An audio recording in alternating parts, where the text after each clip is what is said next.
신앙인들만 가지고 있는, 그리스도인들이 가지고 있는 이 갈등 중에 하나는 바로 이 신앙과 삶의 문제를 어떻게 할 것이냐. 우리는 직장과 가정, 세상 사람들은 대부분 이 두 가지가 있죠. 직장과 가정. 거기 우리는 교회가 있습니다. 그래서 이 가정과 직장과 교회 생활이라는 이것이 균형을 맞추는 것이 참 쉽지 않은 것 같습니다.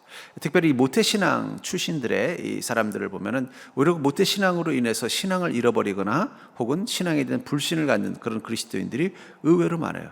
그래서 그 이유를 뭐라보면은 결국은 부모님의 신앙이 균형이 깨져 있기 때문에 그런 거예요. 직장과 가정과 이 교회라는 생활의 균형이 깨졌을 때 그 영향을 받은 자녀들은 오히려 신앙에 대해서 반발하는 경우들이 있는 것을 봅니다. 전 그러면서 건강한 믿음, 그래서 그 건강한 믿음을 통해서 성숙된 믿음으로 나가기 위해서는 바로 직장과 가정과 교회, 이 삼박자가 균형 있어야 되며 영과 혼과 육이 또한 균형 잡힌 신앙을 가져야만 할 것입니다. 그러면서 풍성한 그리스도인은 이 균형에 성공한 거예요. 영과 혼과 육의 균형, 더불어 직장과 가정과 교회라는 이 내 삶의 세 군데의 자리에서도 모두 나름대로 성공적인 삶을 살아갈 때 우리는 풍성한 삶을 사는 그리스도인이라고 합니다. 그러나 그것이 결코 쉬운 일이 아니기 때문에 우리는 그것을 이루기 위해서 마치 외줄타기를 하는 사람처럼 애를 쓰고 수고하는 것입니다. 여러분들은 어떻습니까? 나는 신앙과 또 생활, 가정생활과 직장생활의 균형이 잘 맞아 있는 그 조화로운 삶을 살고 있느냐 하는 것입니다. 그것이 조화가 이루어져야 우리는 삶의 만족도가 더 풍성해질 뿐만 아니라 우리의 믿음이 더 시너지가 나서 더 성장할 수 있게 되는 것입니다. 그렇다면 삶과 신앙을 균형 있게 누리려면 우리는 어떤 믿음을 가져야 될까요? 오늘 이 자기의 삶 속에서 실패를 경험한 베드로, 밤새도록 고기를 잡으려 했지만 한 마리 잡지 못하고 빈 배로 돌아온 어부였던 이 베드로가 예수님을 이 물가에서 만나고 주님의 명령대로 다시 바닷가에 그물을 던져서 그물이 찢어질 만큼 많은 고기를 잡은 이 사건을 통해서 이 삶과 신앙의 균형의 원리를 여러분들이 발견할 수 있는 믿음 되기를 주의 이름으로 축복합니다. 그렇다면 삶과 신앙을 균형 있게 누리려면 우리는 어떻게 해야 되느냐? 첫 번째, 삶의 위기를 잡아주는 신앙을 경험해야 된다는 거예요. 그러니까 어떤 신앙이 해야 된다고요? 삶의 위기를 잡아주는 신앙을 경험하는 게 중요하다는 것입니다. 본문 5절과 6절에 보니까 시몬이 대답하여 이르되 선생님 우리들이 밤이 새도록 수고하였으되 잡은 것이 없지만은 말씀에 의지하여 내가 그물을 내리리다 하고 그렇게 하니 고기를 잡은 것이 힘이 많아 그물이 찢어지는지라. 지금 예수님을 만나서 주님의 말씀을 듣고 내가 그럼 주님 말씀대로 이 그물을 깊은 곳에 내리겠습니다. 이런 베드로가 다시 그물을 깊은 곳에 들인 거는 자기가 생각하는데 아멘 은혜 받고 한 게 아니라 누가 말씀하셨어요? 주님이 그렇게 하라고 말씀하셨다는 거예요. 그 말씀을 듣고 했더니 고기를 많이 잡았다는 거예요. 근데 이 상황이 어떤 상황이에요? 밤이 새도록 수고했지만 잡은 것이 없는, 밤새 고생하고 애썼지만 빈 배로 그냥 털털해서 그냥 빈 배 끌고 육지로 와 있었던 상황이라는 거예요. 그렇다고 집에 들어가자니 어차피 또 내일 또 고기를 잡으려면 어떻게 돼요? 그물을 또 수선해야 되잖아요. 고기는 못 잡아도 그물은 찢어지게 돼 있는 것입니다. 오히려 고기가 안 잡히고 엉뚱한 거 잡히면 그물은 더 망가지는 거예요. 우리 삶도 그런 것 같아요. 뭔가 좋은 축복의 어떤 결실을 맺으면 인생이 더 좋은데 자꾸 어렵고 힘든 일을 겪고 내 인생이 허탈해지면요 더 그 후유증이 큰 것입니다. 만약에 그날 밤 베드로가 그날따라 고기가 잘 잡혔다면 어떻게 됐을까요? 그날따라 고기가 너무 잘 잡혀서 그냥 배를 만선을 하고 돌아왔어요. 그랬으면 어쩌면 예수님께서 어부씨 나 좀 그 배 위에 좀 올라가서 여기 있는 사람들에게 좀 말씀 좀 전하게 좀 배려를 해주시오 그랬으면 거절했을 거예요. 왜 그렇습니까?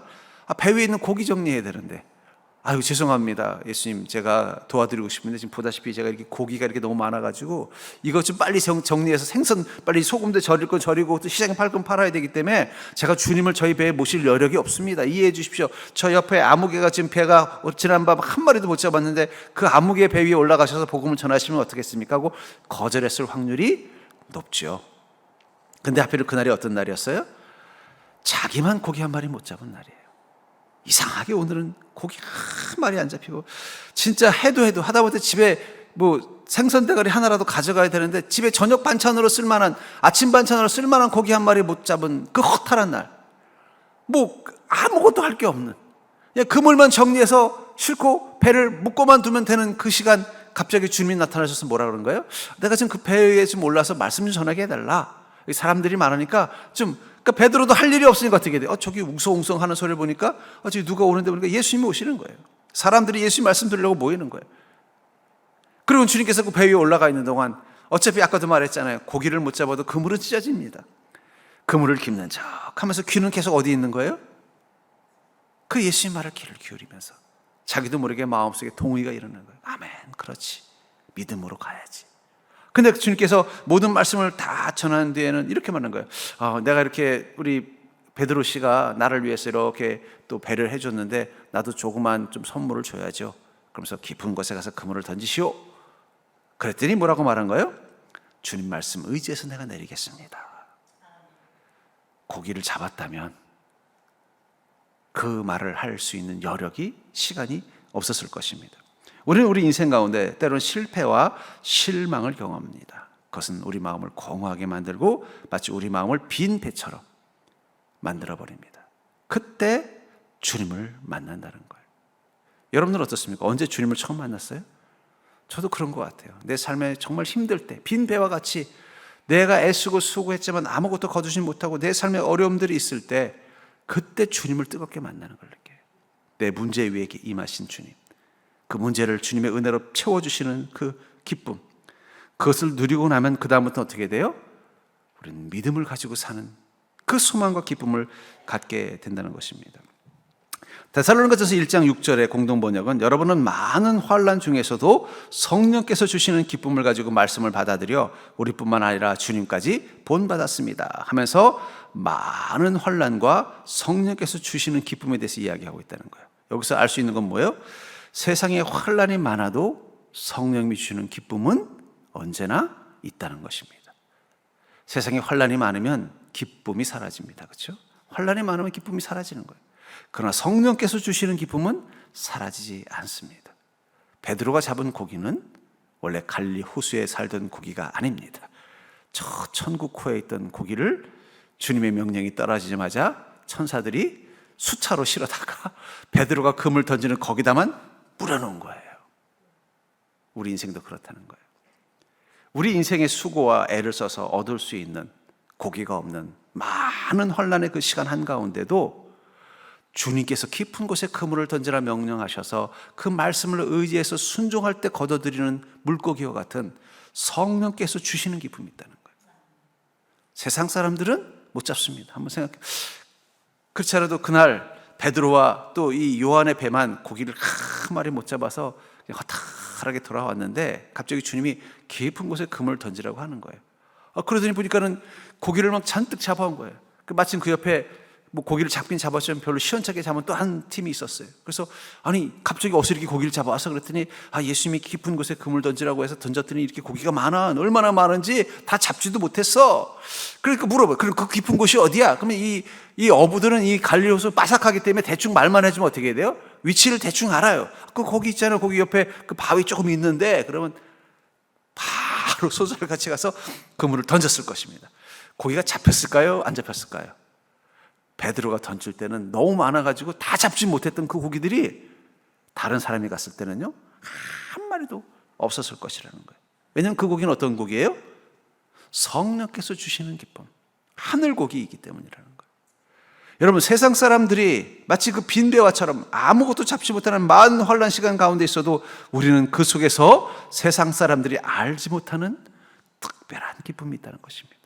그 성령이 주시는 그 기쁨이 있기 때문에 어떻게 돼요? 우리는 어떤 순간에도 감사하고 주님 바라보는 믿음으로 살 수 있는 것입니다. 아니, 오히려 우리 인생의 빈배를 경험할 때 세상의 기쁨을 거둘 수 없는 가장 힘들고 어려운 시간일수록 우리는 더 말씀에 의지해서 어떻게 돼요? 성령이 주시는 기쁨을 거두겠다는 마음 가지고 사는 거예요. 그래서 그리스도인은 힘들수록 더 신앙생활을 잘해야 돼요. 어차피 힘든 건 세상의 기쁨을 못 거둬들이는 때예요. 여러분, 아무리 이 갈릴리 호수를 잘하는 어부들도 늘 고기를 잘 잡는 건 아닙니다. 제가 이 낚시를 좀 옛날에 좀 했을 때 참 신기한 게 있어요. 고기는 고기를 사랑하고 또 장비를 잘 갖추고 고기를 잘 잡는 훈련이 지식이 있는 사람한테 잡히는 게 아니라 그날 처음 낚싯대 들고 온 사람한테 잡히더라고요.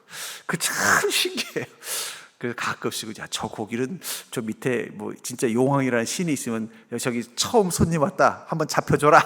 그래서 여기 오게 하려고 그러나 뭐 이런 생각이 들 정도로 참 이상해요. 진짜 막 장비란 장비 다 가지고 그냥 막 이런 사람은 진짜 잘 안 잡혀요. 근데 제가 놀러 왔다가 한번 잡아봐. 그래, 잡아봐. 그리고 던져보면 잡히더라니까요. 참 그 이해할 수 없는 미스테리예요. 어차피 우리 인생에 환란이 있는 것은 우리가 부족해서만이 아니라 우리가 우리 인생을 다 이해할 수 없는 연약한 존재이기 때문에, 그렇기 때문에 우리는 인생의 환란과 어려움을 겪을 수밖에 없는 것입니다. 베드로 바다를 갈릴리 호수를 몰라서 고기를 못 잡은 게 아니에요. 물길을 몰라서 고기가 어디 모이는지를 몰라서 못 잡는 게 아니라 그날 안 잡힌 것뿐입니다. 그러나 그런 때일수록 어떻습니까? 우리는 성령 주시는 기쁨이 있다는 거예요. 그래서 여러분들, 우리는 우리 인생의 빈배와 같이 실패와 낙심을 경험할 때, 삶의 위기를 경험할 때 우리는 더욱더 주님을 그 문제 위에 초청하는 믿음이 필요하다는 거예요. 그럼 그 순간 세상의 기쁨이 채워지는 게 아니라 하늘의 기쁨으로 이겨내고 살아갈 수 있는 능력이 있는 것입니다. 그러므로 사랑하는 성도님들, 여러분들의 삶이 힘들 때 정말 내 힘으로도 어떻게 애써봐도 베드로처럼 그 갈릴리 호수를 누구보다 잘 아는 잔뼈가 굳은 어부임에도 불구하고 한 마리 잡지 못했던 그때와 같은 때에도 우리는 주님이 주시는 그 기쁨이 있음을 믿고 더욱더 온전한 믿음으로 그 기쁨을 사모하는 자 되기를 주님 축복합니다. 두 번째로 삶과 신앙을 균형 있게 누리는 비결은 바로 신앙 위에 삶을 올리는 경험을 해야 된다는 거예요. 신앙 위에 삶을 올리는 경험을 해야 한다고 말하고 있습니다.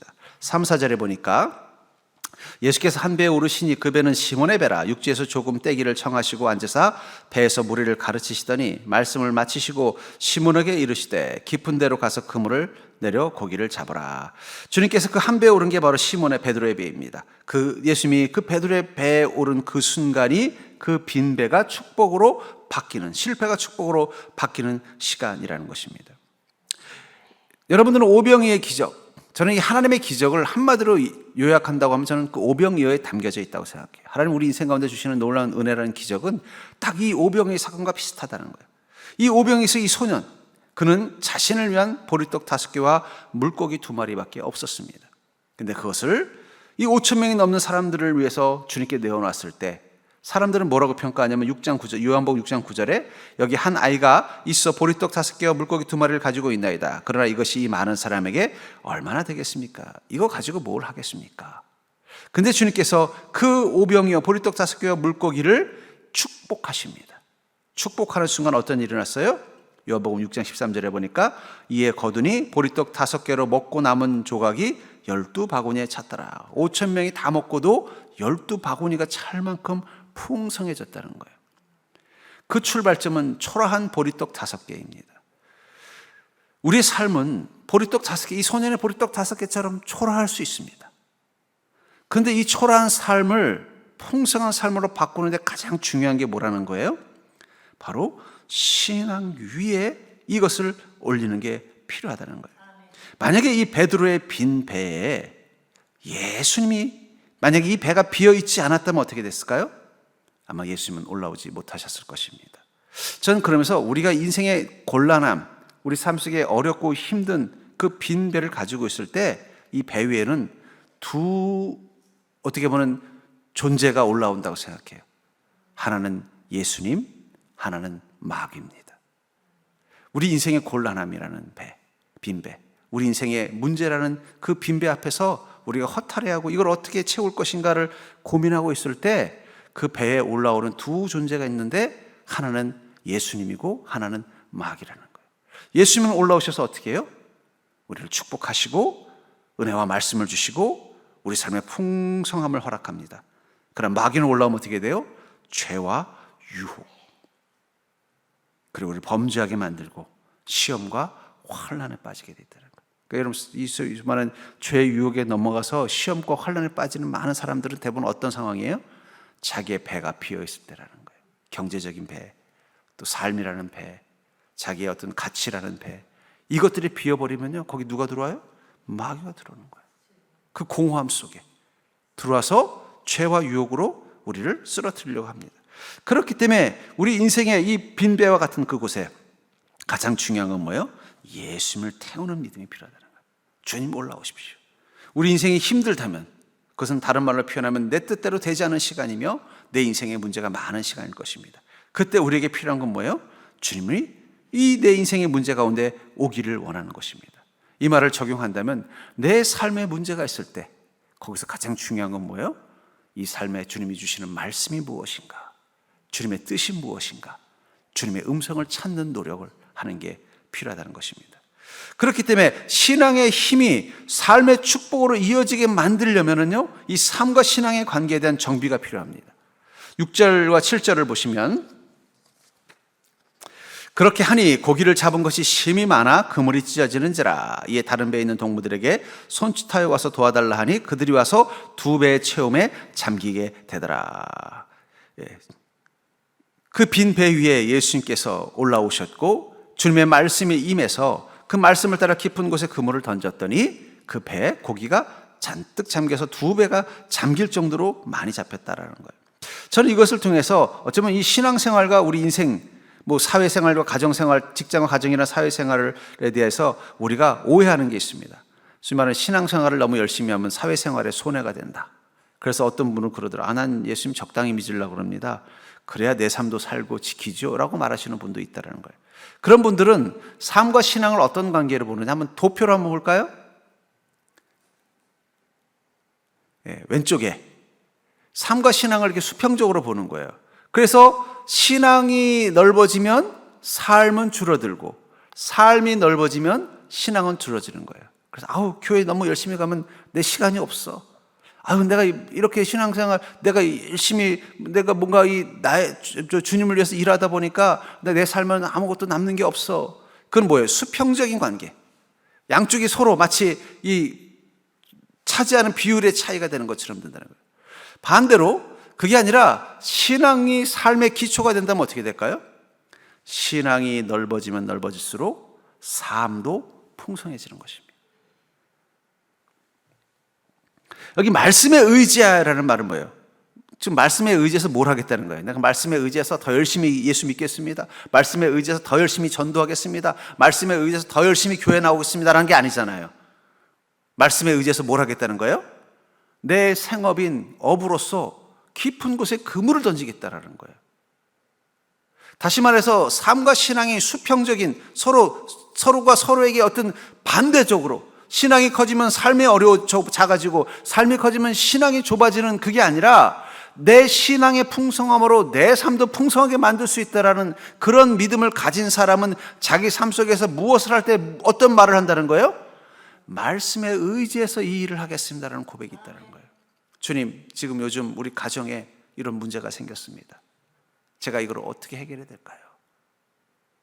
제가 이거 해결하려면 교회 갈 시간이 없을 것 같은데 빨리 법원에도 가야 되고 이번 주 그냥 예배는 빠지겠습니다. 이건 수평적인 관계라고 생각하는 거예요. 그러면 이 신앙의 기초이고 삶의 위라고 생각하는 사람은요, 더 주님께 기도할 수밖에 없다는 거예요.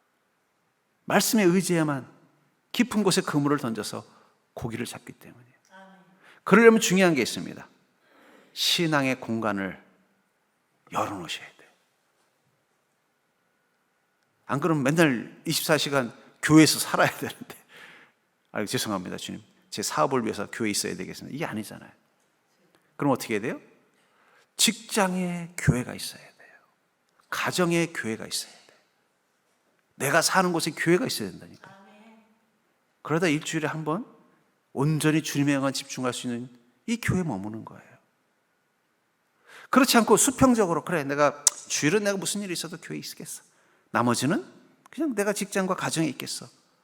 그렇게 되면 가정과 직장과 신앙은 서로 일치하지 않습니다. 충돌이 일어나요. 그러다 보면요, 내가 믿음 생활 하려니까 자꾸 가정에 어려움이 생기네. 아니면 또 내가 우리 가정에 충실하고 우리 직장에 충실하려면 좀 신앙을 좀 내려놔야 되겠지. 이런 소위 말하는 경쟁 관계로 만들어본다. 그게 아니라 내가 나의 직장에도 교회를 만들고 나의 가정에도 교회를 세우겠다는 마음.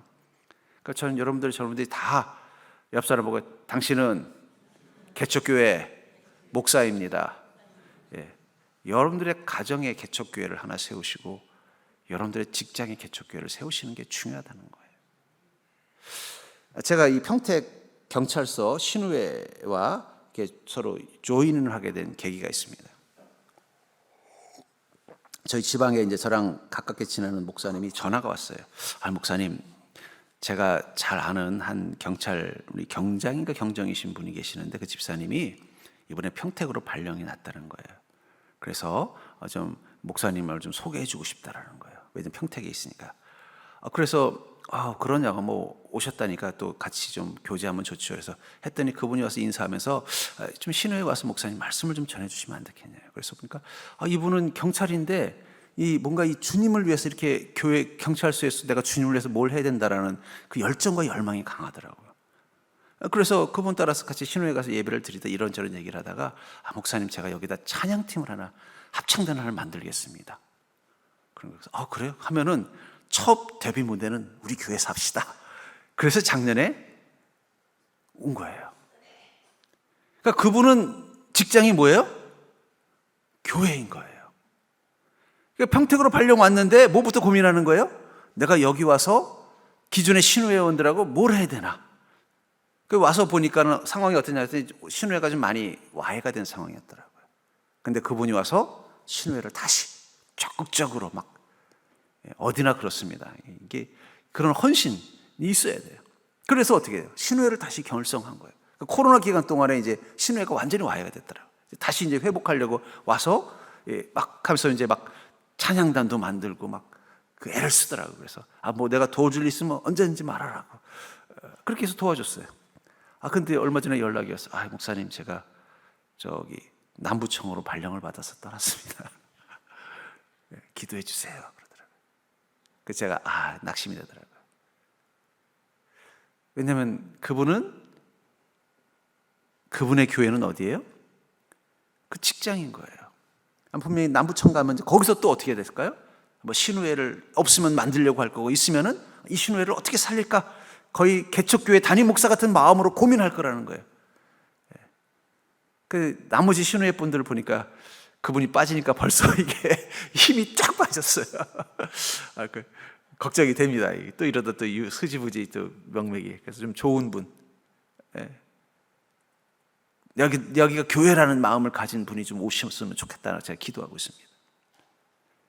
그러니까 여러분들, 신앙과 삶을 자꾸 우리가 이 수평으로 봐서 이 신앙이 넓어지면 삶은 줄어들고 삶이 넓어지면 신앙이 줄어진다는 생각이 아니라 내 삶 밑에 신앙이 있다라는 기초라는 마음을 가지고, 여러분들 그런 마음을 가지고서 한번 직장과 가정에서 접근해 보라는 거예요. 그러면 신앙이 풍성해지는 만큼 그 공간도 풍성해지는 거예요. 저희가 어릴 적에 저희 아버님 어머님은 참 열심히 예수님 믿으셨어요. 얼마나 열심히 예수님 믿으셨냐, 모든 예배는 다 가셨을 뿐만 아니라 뭐 거의 주일은 거의 뭐 교회에서 해줘야. 그러니까 저희는, 저희 삼형제는 뭐 여름에 어디 휴가 어디 가본, 어릴 적에 북한산 밑에 계곡에 좀 가본 거 말고는 두 부모님이 예수님 믿은 뒤로는 어디 놀러 간 기억이 하나도 없어요. 왜냐면 뭐 요즘처럼 뭐 휴가 시즌이 있는 게 아니잖아요. 명절 때는 당연히 친지들 만나야 되고, 그럼 유일하게 쉬는 날이 주일인데, 주일날은 부모님은 벌써 아침 벌써 7시면 벌써 나가시고 우리가 알아서 주섬주섬 주일학교 가야 돼요. 안 갔다가는 아버지한테 혼나기 때문에 뭐 아버지는 가라 마라 말도 안 해요. 너 오늘 교회에서 안 보였다 그러면 그날은 죽는 날이니까 그냥 가는 거예요. 그런데도 저희가 우리 엄마 아빠는 나랑 한 번도 안 놀아줘서 섭섭해라는 생각을 해본 적이 없어요. 왜냐하면 교회 가면 엄마 아빠는 저기서 다른 거 하고 계시고 나는 뭐 하고 있는 거예요? 주일학교 선생님하고 놀고 있고, 충분히 교회에서 놀고 있는데 뭐 부모님이 안 챙겨줘도 충분히 그것을 어디서 받고 있는 거예요. 다 받고 있는 거예요. 그리고 이제 집에 오면 또 저희 아버님이 또 같이 가정 예배 드리면서, 그런 모습을 보면서 우리가 어쩌면은 자꾸 내가 이 믿음 때문에 좀 내 삶에 영향을 주는 거 아닌가, 이런 생각, 이 수평적 생각을 가지고 있는 한은 늘 우리가 더 큰 신앙으로 성장하는 게 어렵습니다. 근데 내가 신앙으로 내 삶을 다 바꿔보겠다는 마음을 가지고 도전하면은요, 그때부터 내 삶이 바뀌는 거예요. 제가 그래서 그때 깨달은 게 있습니다. 교회를 세워야 된다. 교회는 목회자가 이 예배당을 많은 것만을 말하는 게 아니라 성도들이 자신의 가정과 자신의 일터의 교회를 세우는 게 필요하다는 거예요. 그것이 어떤 것이든. 제가 요즘 아주 은혜를 받고 있는 찬양팀이 있어요. 제이어스라고. 근데 이 제이어스라는 찬양팀이 어떻게 형성이 되나? 찬양을 너무 잘하는 거예요. 악기도 너무 연주를 잘하고 곡도 자기들이 다 작사 작곡을 했는데 너무 하나씩 좋은 거. 그래서 이 젊은 우리 청년들이 어떻게 이렇게 찬양을 잘하나 봤더니 그 구성원들이 알고 봤더니 서울예대 실용음악과생들이에요. 근데 이 서울예대 실용음악과에서 이 제이어스가 어떻게 생겼느냐? 거기 서울예대생 크리스찬 하나가 우리에게 있는 이 달란트를 가지고 주님을 위해서 뭘 할 수 있을까를 고민하면서 몇 명이 모여서 기도를 시작했대요. 그러면서 우리가 찬양 같이 해드리자. 그 자기들끼리, 왜냐면 이제 실용음악과 출신이니까, 그럼 넌 목소리 좋으니까 보컬하고, 너는 기타 잘 치니까 기타 치고, 너는 건반하고 하면서 자기들끼리 어떻게 돼요? 그 서울예대에서 그곳에 교회를 세운 거예요. 그러다 보니까 어떻게 돼요? 이 은혜가 되니까 나도 동참하겠다. 그럼 우리 이렇게만 하지 말고 차라리 찬양팀 만들어서 우리 찬양 예배를 드리자. 그래가지고 지금은 아주 우리나라를 대표하는 찬양 사역팀이 됐다는 거예요. 출발이 뭐라는 거예요? 서울예대라는 대학교에다가 그 대학생 몇 명이 교회를 세운 거예요. 교회. 삶의 밑에 신앙이 받쳐주고 신앙 위에 삶이 세워지면요, 신앙의 풍성한 만큼 삶도 풍성해지는 것입니다. 전 그러면서 그리스도인의 도전은 뭐예요? 그것은 말씀에 의지해서 그물을 던지는 삶을 사는 거예요. 내가 주님 말씀 들으니 믿어집니다. 그럼 그 말씀대로 내가 고기를 잡겠습니다. 주님 말씀을 들으니 믿어집니다. 그 말씀대로 그럼 내 인생을 살아보겠습니다. 신앙이 삶의 기초가 되는 그 순간 우리는 무엇을 거둬들이는 거예요? 내 능력으로는 거둬들일 수 없는 풍성한 축복을 거둬들이게 되는 것입니다. 그래서 여호수아서 1장 8절에 보면은 주님께서 이 여호수아에게 네가 이스라엘을 이끄는 지도자로서 역할을 감당하려면 이것만 기억하면 된다 하면서 주신 말씀이 뭐예요?